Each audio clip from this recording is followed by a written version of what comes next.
Forest minister ಬರ್ಬೇಕು. ಆಮೇಲೆ ಏನಿದೆಯೋ ಅವರ ಭರವಸೆ ಕೊಟ್ಟರೆ ಆಮೇಲೆ ಮುಂದಿಂದು ಭರವಸೆ ಕೇಳಿ ಕೇಳಿ ಸಾಕಾಗೋಗಿದೆ. ರೈತರ ಪ್ರಾಣ ಜೊತೆ ಚೆಲ್ಲಾಟ ಆಡ್ತಾ ಇದ್ದಾರೆ ಇವರು, ಗೊತ್ತಾಯ್ತಾ?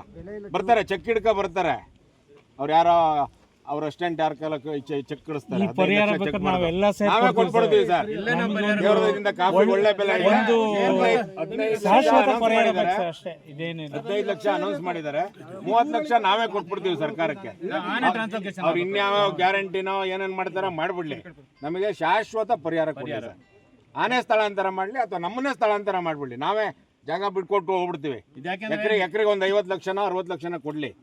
ಇಲ್ಲ ಇವತ್ತಿನ ರೇಟಲ್ಲಿ 1 ಕೋಟಿನೇ ಕೇಳಬೇಕಾಗತ್ತೆ ನಾವು. ಅಲ್ಲ ಕೇಳೋದಲ್ಲ, ಇವ್ರು ಆನೆನೇ ಟ್ರಾನ್ಸ್ಲೋಕೇಶನ್ ಮಾಡ್ತಾರೆ ಸರ್.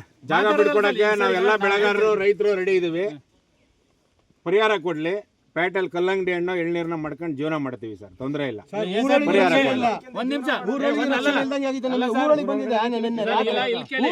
ನಿಮ್ಗೆ ಇವತ್ತು ಹೊಸ್ತಿರ್ಬೋದು ಸರ್, ಇದು 5-6ನೇ ಸರಿ ನಾನೇ ನಿಮ್ಮ ಅಡಿಷನಲ್ SP DC ಅವ್ರ ಎದುರಿಗೆಲ್ಲ ನಿಂತ್ಕೊಂಡು ನಾವು ನೆಕ್ಸ್ಟ್ ಮಾಡ್ತಿದ್ದೆ. ನಾಯ್ಡು ಸರ್ ಬಂದಿದ್ರು, ಆ ಲೇಡಿ SP ಬಂದಿದ್ರು, ಚಂದ್ರಮ್ಮ ಅವ್ರ ಯಾರು DC ಎಲ್ಲರೂ ಬಂದಿದ್ರು. ಎಲ್ಲ ಬಂದು ನಮ್ಗೆ ಸರ್ ನೀವು ದಯವಿಟ್ಟು ಬಿಡಿಸ್ಕೊಡಿ, ನಾವು ಇದೊಂದ್ ಸರಿ ನೆಕ್ಸ್ಟ್ ನಾವು ಅವ್ರ ಮಾತಿಗೆ ಹೇಳಿ ನಾವು 2 ಸರಿ ಬಿಡಿಸ್ಕೊಟ್ಟು 2 ಜನ ಸತ್ತೋದ್ರು. ಫಾರೆಸ್ಟ್ ಆಮೇಲೆ ಮಿನಿಸ್ಟರ್ ಕರ್ಕೊಂಡ್ ಬರ್ತೀವಿ ಅಂತ ಹೇಳಿ